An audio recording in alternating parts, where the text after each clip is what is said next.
France Bleu Limousin midi. Merci de nous rejoindre sur France Bleu Limousin. Invité aujourd'hui, Arnaud Dubar. Bonjour Arnaud. Bonjour. Alors Arnaud, vous êtes artiste peintre. Jusque-là, rien d'exceptionnel véritablement, si ce n'est que vous peignez avec votre bouche. Vous en ferez d'ailleurs la démonstration demain mercredi, place des Bancs à Limoges, à l'occasion de la journée internationale des artistes peintres de la bouche et du pied. C'est tout nouveau cette journée. Alors oui, tout à fait. Là, c'est la première journée internationale que l'association lance pour découvrir du nouveau public. Ben oui, et puis pour sensibiliser peut-être les gens à ce que vous vivez et à cette association. Vous avez besoin de dons ? C'est surtout de se faire connaître, de pouvoir que les futurs clients de l'association, des sociétés d'édition puissent découvrir ce que les artistes de l'association font. Voilà, alors cette association, vous avez donc l'envie de la faire connaître. Vous appartenez à cette association qui réunit à ce jour près de 800 artistes de par le monde depuis le début des années 2000, si j'ai bien potassé. Et vous nous expliquerez comment elle vous vient en aide et comment elle vous permet de vous consacrer à votre passion, la peinture. On passe 1 heure avec vous jusqu'à 13h. France Bleu Limousin midi.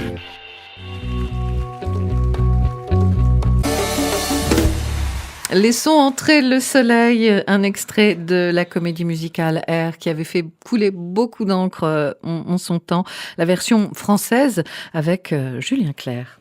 12h-13h, France Bleu Limousin midi. Arnaud Dubar est l'invité de France Bleu Limousin aujourd'hui. Arnaud, vous êtes, je le rappelle, et je le disais tout à l'heure, artiste peintre et vous peignez en tenant votre pinceau dans votre bouche.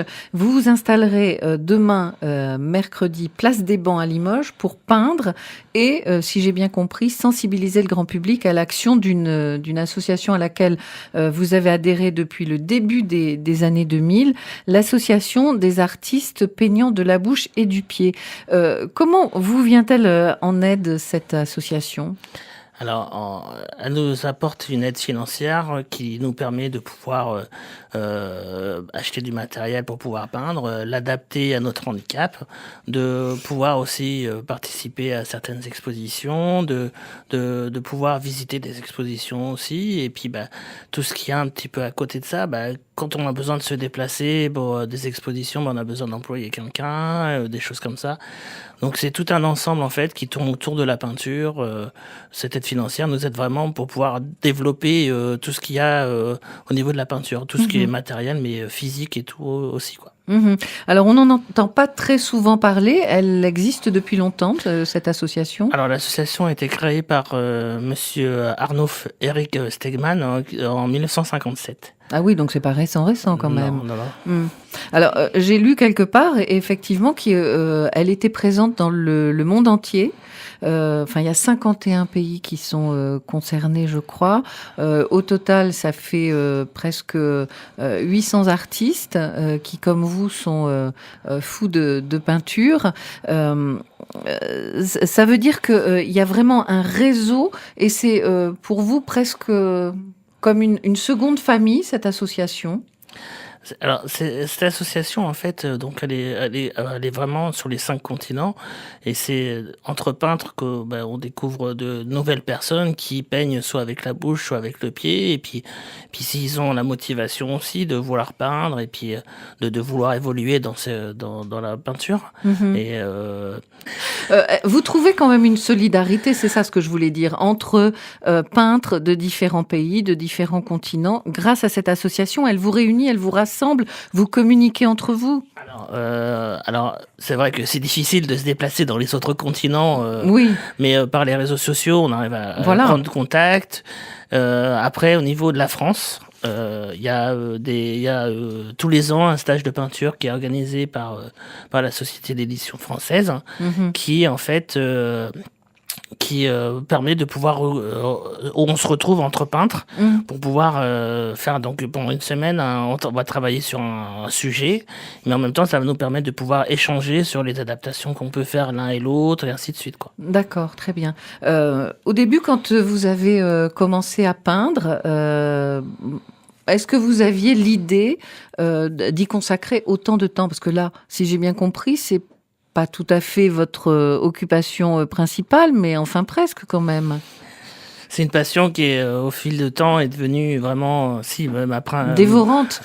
Principale, oui, l'envie. Quand je peins pas, pendant quelques temps, j'ai un peu de mal à. Faut que je touche. En plus, depuis 5 ans, j'ai découvert le pastel et depuis, faut que je touche cette matière. Façon de parler, je l'ai même goûté parce que avant Oui. de mettre les craies à la bouche, elles ont pas le même goût, façon de parler. Mais Oui. voilà, c'est vraiment intéressant. Et puis on peut s'exprimer, on peut dire ce qu'on a envie. Et puis notre handicap est complètement effacé par rapport à ce qu'on peut mettre sur la toile, en fait. Voilà, c'est ça. Ce qui compte, c'est ce que vous créez.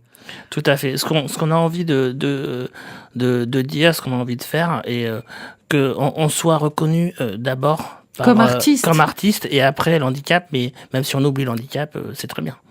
Voilà. Bon, à ce propos d'ailleurs, je tiens quand même à souligner que vous qui êtes privé de l'usage de vos 4 membres, vous vous déplacez avec un fauteuil qui est motorisé au fond, enfin électrique, et vous habitez Couzex. Vous êtes venu aujourd'hui en totale autonomie puisque vous avez fait tout le parcours depuis Couzex en fauteuil jusqu'à la radio boulevard Gambetta à Limoges. Pour ceux qui connaissent un peu, c'est quand même assez formidable. Et vous me dites, mais moi je préfère ça.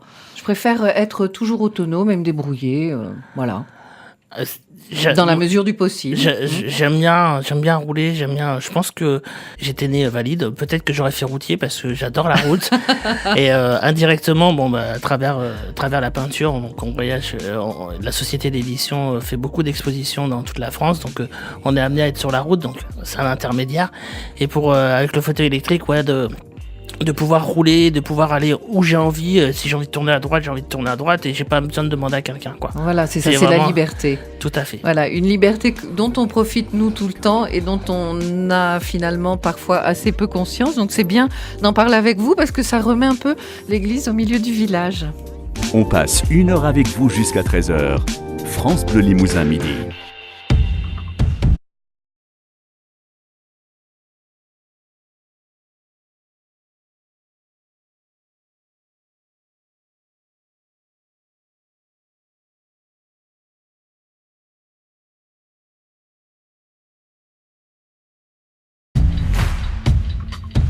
Pour la fin du monde, les plus anciens d'entre vous savent que c'est Gérard Palaprat qui a créé cette chanson et qui l'a rendue célèbre dans les années 70. On passe 1 heure avec vous jusqu'à 13h. France Bleu Limousin midi. Et restez avec nous sur France Bleu Limousin pour découvrir l'univers d'Arnaud Dubar qui peint en tenant le pinceau à la bouche. Arnaud, vous avez 37 ans. Aujourd'hui, vous souffrez depuis votre naissance d'arthrogrypose, c'est ça ? Tout à fait, oui. Voilà, ce qui vous prive de l'usage de vos membres, mais ce qui ne vous empêche de rien finalement.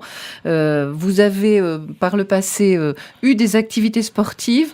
Vous me disiez à l'instant hors micro que vous les aviez un petit peu laissées de côté là, parce que la peinture vous prend tout votre temps.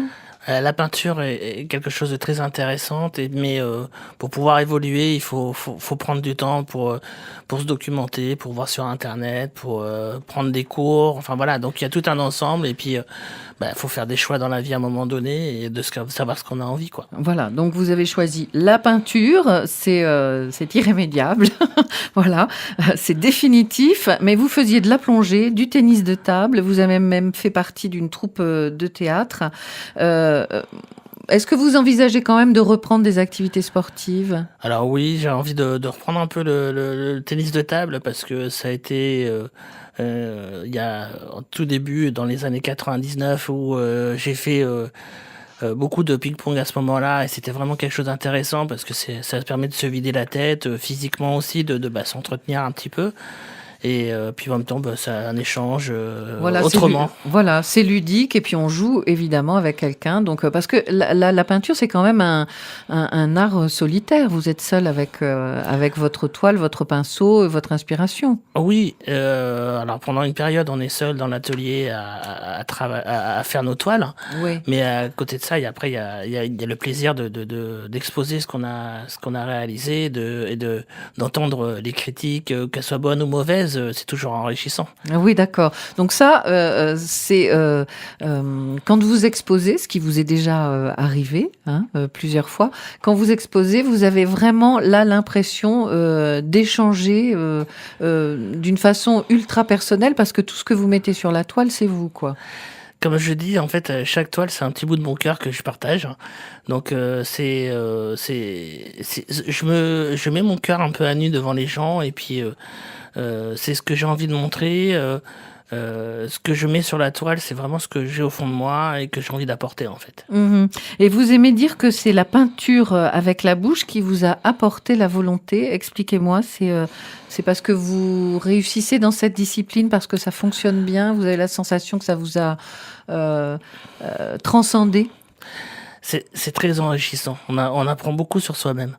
Parce que, rien que la patience. Quand j'ai commencé la peinture dans les années 2000, vraiment, plus précisément en rentrant dans l'association, j'avais envie de finir la toile avant de l'avoir commencée.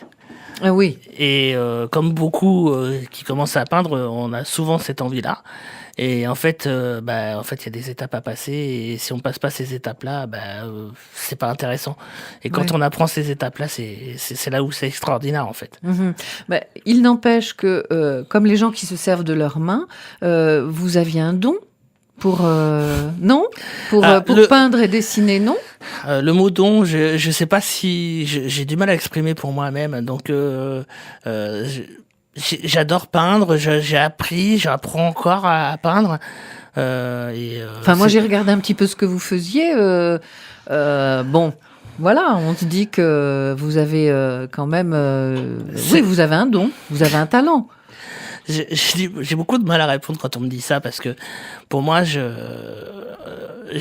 pas envie de me mettre sur un piédestal par rapport à d'autres. J'ai juste envie de faire partager ce que j'ai au fond de moi. Et quand j'ai reproduit la Joconde ou un des tableaux de Murillo, Le Bon Pasteur, ça a été vraiment, ça a été un défi au départ qu'on m'a lancé, mais vraiment c'était quelque chose de très intéressant, et c'est là où j'ai compris beaucoup de choses aussi. C'était que il y a la peinture, il y a les coups de crayon à mettre sur la toile, il y a la couleur à mettre, mais avant tout ça, il y a tout un renseignement à voir, à savoir. Simplement, sur la Joconde, j'ai jamais fait attention avant qu'il y avait un tout petit pont sur la droite du tableau, mais vraiment tout petit, on le voit à peine. Et c'est en regardant la toile, en se renseignant et tout. Et là, on se dit, ah ouais, mais il y a ça, il y a ça, il y a ça. Et en même temps, on apprend un peu d'histoire, alors que j'étais nul en histoire à l'école. Maintenant, j'ai envie, en fait. C'est marrant. Voilà, donc vous avez la sensation que vous progressez sans arrêt. Le fait de participer, de faire partie de l'association des artistes peignants de la bouche et du pied, ça vous permet justement de progresser, d'entretenir vos facultés, d'entretenir, bon, je le dis, vous n'aimez pas votre talent, etc. Ça vous porte un peu, ça ? Alors que on se voit souvent entre peintres français, donc ça nous permet de pouvoir échanger sur la peinture, en fait, et c'est ça qui est intéressant, et la technique, et puis même si des fois quand on bloque sur quelque chose, on se lance. Ah oui, je vois bien que vous êtes volontaire. Enfin, moi, j'aurais appris qu'il y a un petit pont sur le tableau de la Joconde. Je ne l'avais pas vu non plus. Je vais m'empresser d'aller regarder de plus près. Arnaud Dubar est l'invité de France Bleu Limousin. Aujourd'hui, on est ensemble avec lui jusqu'à 12h45. Dubar est l'invité de France Bleu Limousin. Aujourd'hui, je vous le rappelle, Arnaud peint avec la bouche et fait partie de l'association des artistes peignants de la bouche et du pied. Arnaud, vous serez demain de 10h à 18h place des Bancs à Limoges pour faire des démonstrations de votre art. Qu'est-ce que vous attendez de cette prestation ? De pouvoir montrer au public que on peut peindre même sans les mains, et puis en même temps distribuer quelques brochures de l'association pour faire connaître l'association à un peu large public. Oui. J'espère que ça portera ses fruits. On va essayer de mieux vous connaître. Alors je vais vous soumettre à la question. Allons-y. Le questionnaire de Proust. Quelle est la qualité que vous préférez chez un homme, Arnaud ? La franchise. Chez une femme ? La sincérité. ça se rejoint. Oui. Le principal trait de votre caractère? L'envie. Toujours envie d'avancer, toujours envie d'aller plus loin. La volonté, Aussi. la détermination. Tout donc. à fait, oui. D'accord. Ce que vous appréciez le plus chez vos amis? La sincérité par rapport à ce que je peux faire de ma vie. Ils peuvent dire du bien ou du mal, mais je les entends justement et ils sont bien pour ça. Ce sont des amis. C'est ce qu'on appelle des amis en Tout- règle générale, tout à c'est fait. vrai. La couleur que vous préférez? Le bleu. Pourquoi? Parce que le bleu, ça peut être chaud, ça peut être froid, ça peut être... on peut mettre plein de choses avec la couleur bleue. Et puis ça se mélange avec le rouge, le jaune, c'est quelque chose qui est très intéressant. Voilà, c'est magique donc. Vos peintres favoris? Alors, j'en ai pas un précisément parce que j'aime bien piocher un peu à droite à gauche. J'aime un peu tout le monde parce que ouais, ils ont tous quelque chose d'intéressant à apprendre. D'accord. Il n'y a pas des choses qui vous rebutent un peu, qui sont trop hermétiques, qui vous touchent J'ai- moins alors, J'accroche moins l'abstrait, mais je dis pourquoi pas après, mais j'accroche moins l'abstrait. Peut-être qu'un jour j'en ferai, j'en sais rien. Faut jamais dire jamais, donc à voir plus tard. Pour l'instant, c'est pas le cas. Ce que vous préférez, j'ai bien compris, c'est l'aquarelle. Le pastel. Le pastel, pardon, oui. Voilà. Oui, tout à fait. Puis je pense que pour venir à l'abstrait, il faut d'abord apprendre plein de choses. Oui. Et ensuite, Et voilà, j'ai touché à plein de techniques, l'aquarelle, la gouache, l'huile, l'encre de Chine, et maintenant le pastel. Et j'ai envie de vraiment tout toucher pour avoir une palette extra large. voilà, pour pouvoir faire tout. après ce que j'ai envie, proprement dit. Mhm. L'œuvre d'art qui vous touche le plus? L'œuvre d'art qui me touche le plus, ça a été le Bon Pasteur en fait. Parce que cet enfant qui est assis sur les marches, ça peut parler à beaucoup de gens, je trouve. Et par rapport à... J'ai juste changé le regard de cet enfant parce que je le trouvais triste sur le tableau à la base. Alors vous permettez des libertés? Alors, oui, parce que pour moi, je ne le voyais pas comme ça, cet enfant. C'est juste ça que j'ai juste changé. C'est juste le regard pour le rendre...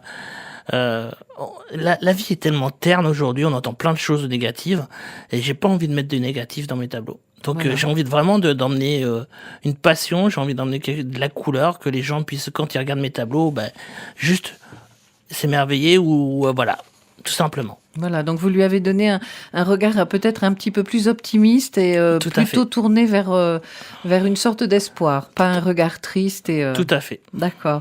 Alors la règle du jeu dans France Bleu Limousin Midi, c'est de choisir une chanson qui représente un moment particulier de sa vie, un moment fort, et vous avez choisi. Toto, le groupe Toto Africa. Et pourquoi? C'est des musiques de Toto que j'adore parce que ça me permet de me poser, de pouvoir réfléchir aussi, mais ça m'inspire beaucoup pour mes tableaux. Quand je fais des choses précises sur mes tableaux, si je mets de la techno, ça va pas le faire. Donc, il faut des choses calmes. Je suis quelqu'un qui... j'adore toutes les musiques. Je peux passer de la musique classique à Rammstein, par exemple. Il n'y a pas de souci. Mais quand je fais des tableaux, j'ai besoin selon ce que j'ai besoin de faire sur le tableau, je vais mettre la musique en fonction. Et Toto me permet beaucoup de travailler la précision, de pouvoir faire des traits assez fins. Oui, parce qu'il y a quand même un petit rythme dans la chanson que vous avez choisie. Oui, mais justement, ce petit rythme, il permet d'être sympa. Voilà, d'ailleurs, je parle de rythme. Et le voilà. Africa Toto, c'était le début des années 80. Pour la petite histoire, vous auriez bien aimé aussi qu'on écoute un extrait de la bande... Quand je le dis comme ça simplement, oui, il va peindre, mais vous peignez avec votre bouche et vous faites partie d'une association qui regroupe tous les artistes comme vous qui peignent avec leur bouche ou avec leurs pieds. Vous auriez aimé qu'on écoute aussi Forrest Gump, la musique du film. Pourquoi ce film en particulier ? Et cette musique ? Alors pourquoi ? Parce qu'en fait, il y a deux choses. La première, c'est que si on se rappelle au début du film, il a des appareils pour marcher, ce que j'avais quand j'étais petit. D'accord. Et c'est quand cette envie de courir qu'il a eu et qu'il a traversé tous les états. Oui. J'avais envie de le faire. Bon. Sauf que lui, ça a cassé. Moi, mes appareils, ils ont tenu. Ils ont pas voulu lâcher. Et puis la deuxième chose, c'est que j'ai la même phrase que lui dit. La vie est une boîte de chocolat, on sait jamais sur quoi on va tomber. Moi, je suis tombé en étant dans un fauteuil, mais je suis tombé sur la peinture et c'est génial. Et j'ai pas envie au loin du monde, et même je le dis souvent quand j'interviens dans les écoles, j'ai pas envie d'être valide parce que j'irai à l'usine et puis je pourrais pas faire de peinture, donc je préfère être handicapé et faire de la peinture. Voilà, il est presque temps pour nous de nous séparer, Arnaud Dubar. Donc vous serez donc demain place des Bancs pour faire une démonstration de votre talent. Est-ce que le public jeune est plus réceptif que le public adulte à ce que vous proposez ou pas ? C'est varié quand j'interviens dans les écoles, oui, il y en a certains, oui, ils vont être très intéressés, et après il y en a d'autres qui s'en fichent complètement parce qu'ils ont autre chose dans la tête.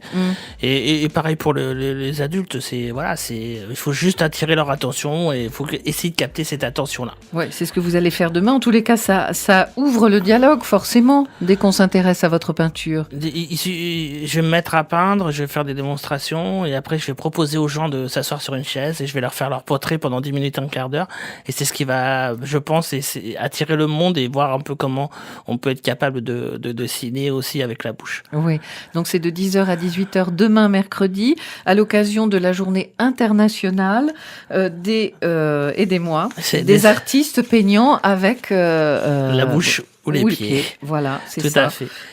Donc c'est la première fois.